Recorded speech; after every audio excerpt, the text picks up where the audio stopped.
मुरली का सार है। मीठे बच्चे, जी बाबा जी। जैसे बाप को सभी पर तरस आता है, नफरत नहीं आती, सभी पे रहम आता है, ऐसे तुम बच्चे भी किसी से नफरत मत करो, घृणा मत करो, बल्कि रहम दिल बनो। रहम की भावना बड़ी मुश्किल से इमर्ज होती है। रहम की भावना किसी भी महापुरुषों में होती है। करुणा और दया, ये भावनाएं बहुत ऊंची स्थिति में जो आत्माएं चली जाती हैं उनमें आती है।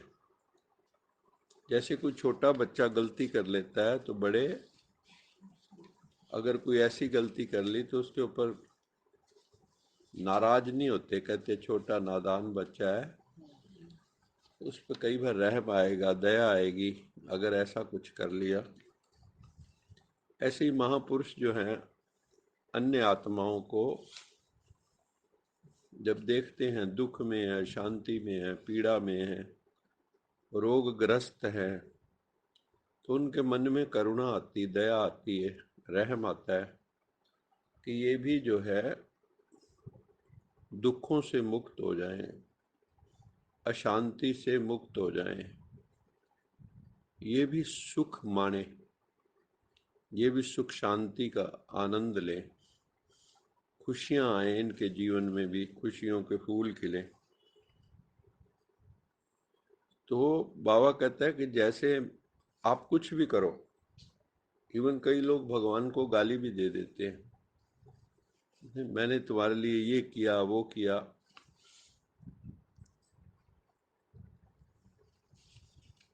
तो कई बार मन में जो है भगवान के प्रति भी आ जाता है कि ऐसी कोई घटना घट जाए, मान लो आप बाबा को मानते हैं, फिर भी आपके घर में ऐसी कोई घटना घट गई जो सारी जिंदगी को हिला सकती, तो उस वक्त भगवान पे भी गुस्सा आता है। भले ही कई अपनापन समझ के करते हैं, मेरे साथ ऐसा क्यों किया, लेकिन बाबा कहते हैं कि रहम की भावना जो होती बड़ी ऊंची भावना है। उस वक्त आप भगवान को गाली भी देंगे, कोई ऐसे भाव रखेंगे, कुछ कह भी देंगे, तो भी भगवान रहम की भावना कभी छोड़ता नहीं है। उसका सबके ऊपर जो है करुणा भाव, दया भाव है। बाबा कहता है मुझे फिर भी सबके ऊपर तरस आता है, तरस की भावना आती बाबा को। बाबा जो है उनके प्रति ऐसा नहीं होता इसने मुझे गाली दी तो आगे मैं ऐसा करूं, दुनिया वाले क्या करेंगे। अगर आप किसी को गाली दो तो आपकी आरती तो उतारता नहीं, क्या करेगा, एक की चार सुनाएगा। आप भी ऐसे ही करते हो, कोई कुछ बोल के देखे जरा, उसी क्षण अंदर बैठा हुआ नाग, इसलिए शेष सैया पे दिखाया है विष्णु जी को। शेष क्या है, शेष नाग, शेष को क्या दिखाया, शेष नाग के ऊपर। नाग को भी जब शैया हम बना लेते हैं, काटने वाली परिस्थितियों को भी जब हम सुख का स्थान बना लेते हैं, आराम करते हैं, उस वक्त भी ऑड सर्कमस्टांसेस में भी माइंड इवन होता है जब हमारा, उसको कहते हैं वास्तविक स्थिति। नहीं तो ज्यादातर रिएक्शन देते हैं हम, टिट फॉर टैट करते हैं, ईंट को जवाब पत्थर से देते हैं। लेकिन भगवान ईंट का जवाब पत्थर से क्यों देगा, क्योंकि उसके बच्चे हैं, है ना। हालांकि कई जगह कहते हैं कि वो असुरों के संहार के लिए लेकिन फिर भी दिखाते हैं कि रावण को भी जब मारते हैं तो रावण की आत्मा भी निकल के राम में ही विलीन हो जाती है, ऐसे ही। और भक्ति मार्ग, रावण चाहता ही यही था कि आप इतना उत्पात मचा दो कि भगवान को आगे मारना पड़े, अपने आप ही सदगति हो जाएगी, ऐसा। तो ये बड़ी सूक्ष्म बातें हैं।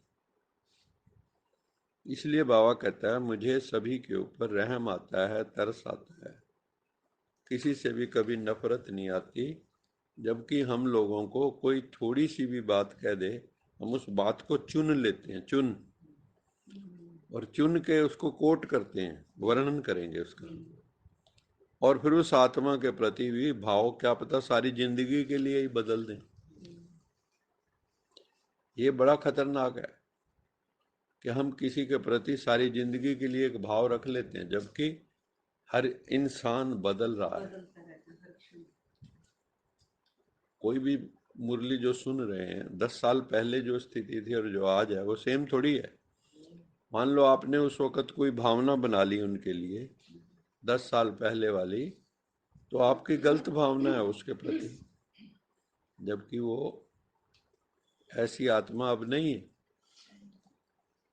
तो इसलिए किसी से भी नफरत, किसी से घृणा, किसी से द्वेष की भावना नहीं रखनी। ऐसे तुम बच्चे भी किसी से नफरत मत करो, किसी से घृणा भाव मत करो, किसी से। फिर लोग ना दूरियां भी बना लेते हैं। मान लो स्थूल दूरी ना हो, मन की दूरी हो जाती। फिजिकल डिस्टेंस नहीं होता, मेंटल डिस्टेंस होता है। वो बंदे मिलते रहेंगे आपस में, लेकिन मन में गांठ पड़ चुकी होती। अगली बार मिलेंगे, हाँ मिलेंगे तो सही, बात भी करेंगे, लेकिन अंदर वो जो तीर लगा हुआ है उसके जख्म भी इतने आसानी से जाते नहीं। उसके व्यवहार से तो दिखी नहीं।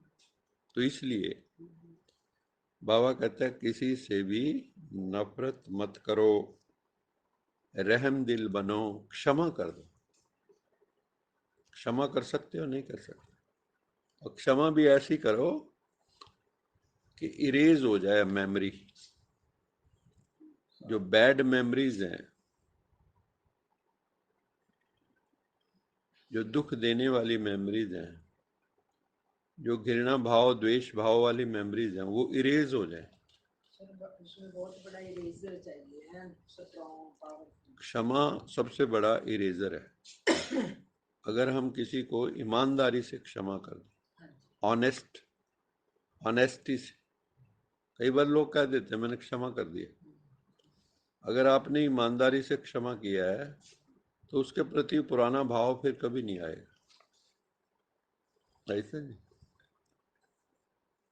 अपने चित्त में देखना चाहिए झांक के, इस सारे जगत में ऐसी कोई आत्मा है जिसके प्रति मेरे मन में द्वेष भावना हो, नफरत की भावना हो, घृणा की भावना हो, या शत्रुता की भावना हो?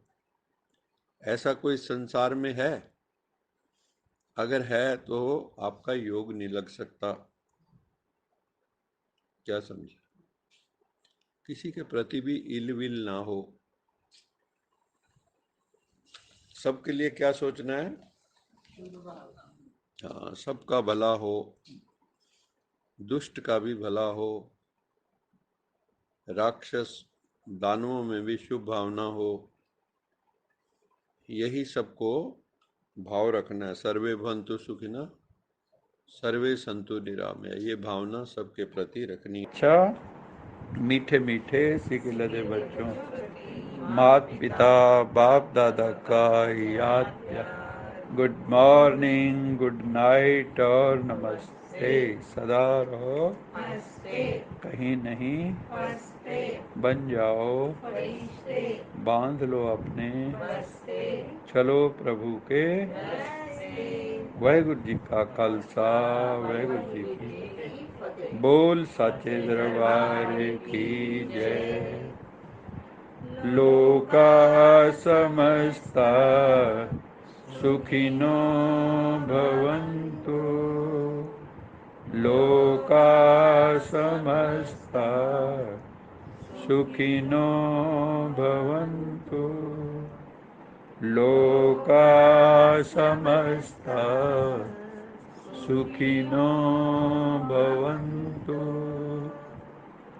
ॐ